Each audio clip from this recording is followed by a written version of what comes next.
Napakasaya ng Fiesta Dines sa amin sa Candelaria, Quezon. Bakit kanyo? Ay, kadaming dumarayo din eh. May mga siyangge o sidera.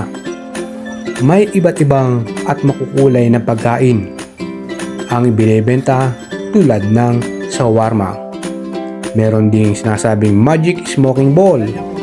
O, digay sa pangalan pa lang, mapapabili ka na. Abangan na lang natin, baka ako'y mamagic at bigla mawala din eh. Ako'y nagala-gala pa, ay sakto may namataan akong ukay na brief, ay 20 pesos lang ang isa. Abay, wala na akong brief, papatulang ko na. Kaganda pa at iba-ibang kulay. Ha ha ha!